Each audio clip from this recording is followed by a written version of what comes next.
My name is Professor Kevin Winthrop from the Oregon Health and Science University. I'm delighted to be here in Atlanta, Georgia, to introduce this first CSF ACR Highlights podcast, highlighting the key presentations from the first day of ACR here in Atlanta. The papers reviewed here are from the CSF Chairman's Pick for ACR 2019. Today is Sunday, November 10th, 2019. The first paper, Evaluation of Potential Mechanisms Underlying the Safety Observations of Filgotinib in Clinical Studies in RA, presented by Julie DiPaolo. Differences in JAK inhibitor specificity for JAK1, 2, 3, and TYK2 may influence their safety profiles. In clinical trials, filgotinib did not negatively impact hemoglobin, LDL, HDL ratios, or NK or natural killer cell counts. The in vitro profile of JAK inhibitors with different JAK selectivity profiles at clinically relevant doses were compared to calculate the overall kinetics of suppression of several things. 1, erythroid progenitor cell expansion and maturation. 2, NK cell proliferation. And 3, liver X receptor agonist induced cholesterol ester transfer protein expression. In conclusion, the authors presented JAK1 selectivity of filgotinib resulted in less inhibition of NK cell proliferation compared with Bari, Tofa, and UPA. Number 2, filgotinib also reduced liver X receptor agonist-induced cholesterol ester transfer protein expression, that's a mouthful, while the other inhibitors did not alter these levels. And number 3, these results provide a potential mechanistic link to the observed reduction of cholesterol transfer protein concentration and activity following filgotinib treatment and the observed reduction in the LDL-HDL ratio in patients with RA. Abstract number 2. Upadacitinib is monotherapy in patients with RA, results at 48 weeks, presented by Dr.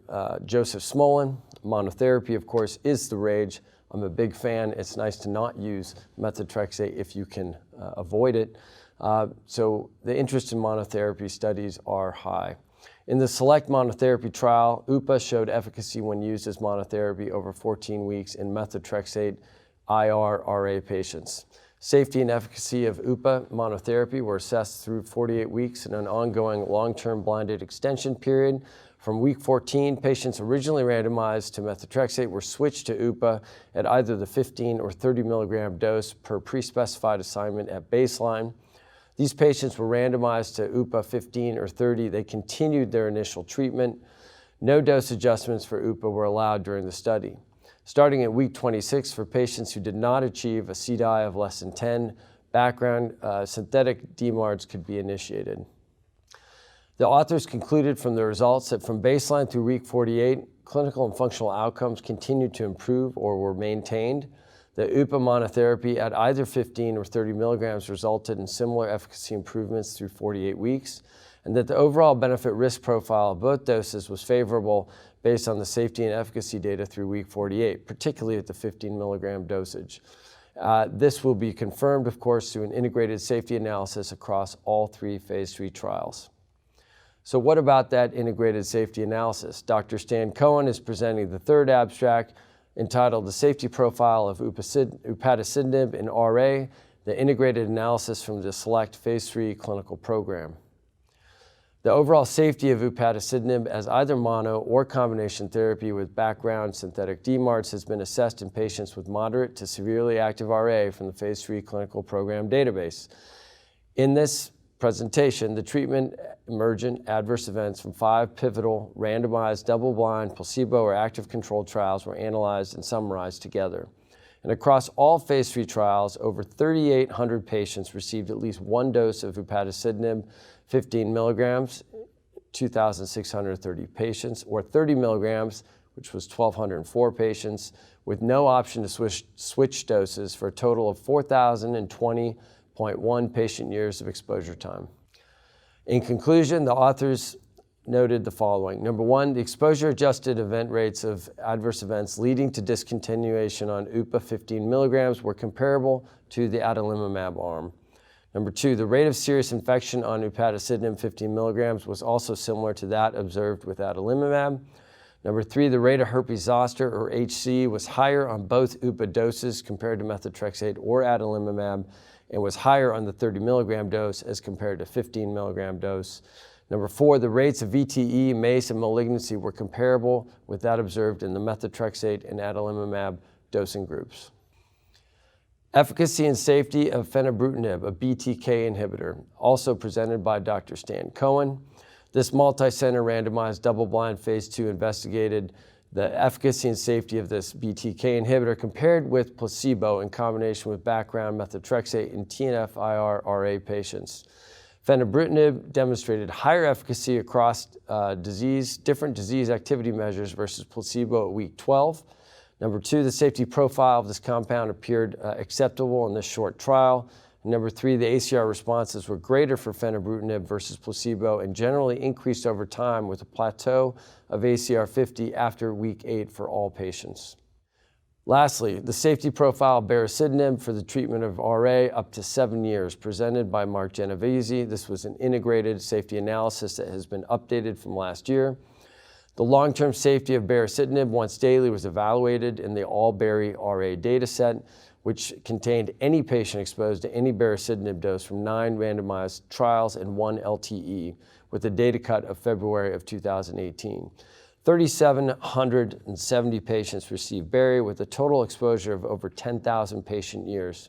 The authors concluded that for this updated integrated safety analysis, Baricitinib maintained a safety profile similar to previously reported. There were no new safety signals noted. There was no significant difference between Bari 4 milligrams versus placebo in treatment-emergent adverse events, leading to either permanent discontinuation, death, malignancy, serious infection, or MACE. The herpes zoster incidence rates were, however, significantly higher for Baricitinib 4 milligrams versus placebo, although they were similar as compared to 2 milligram, although numerically higher. Lastly, fewer than 1% of patients discontinued due to abnormal laboratory results.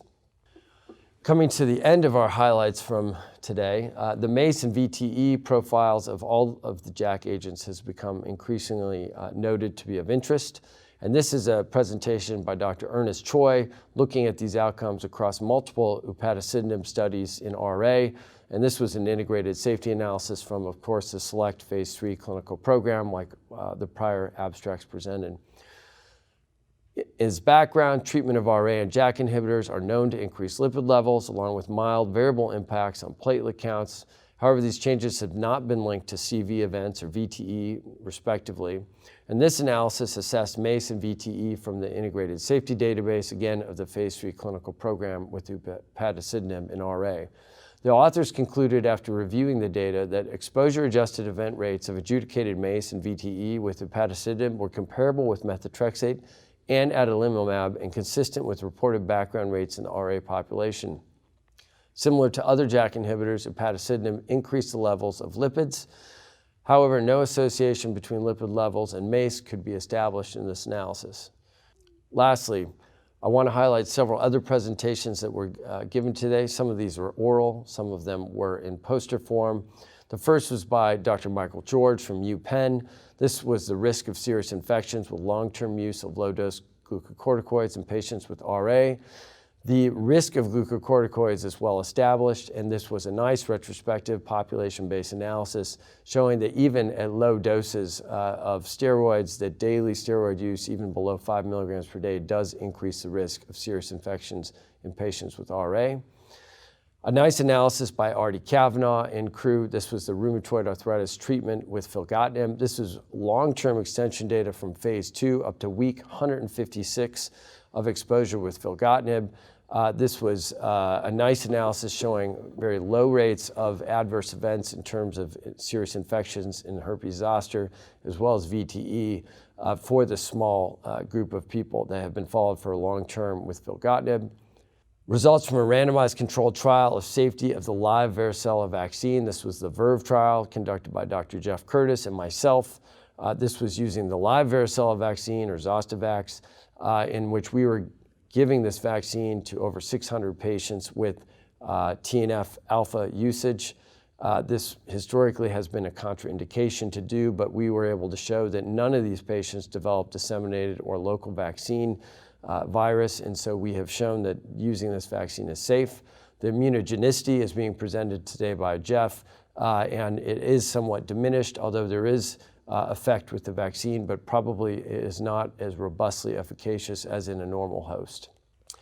Lastly, Dr. Michael Weinblatt, I think this was an important paper.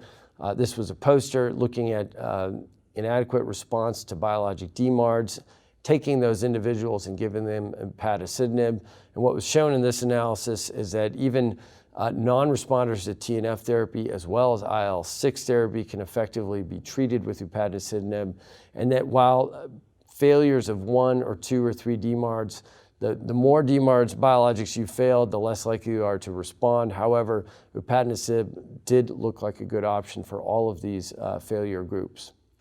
To find out more about these abstracts and session times, download our free highlights brochure from the CSF website or visit us at stand 2423 to pick up a free copy.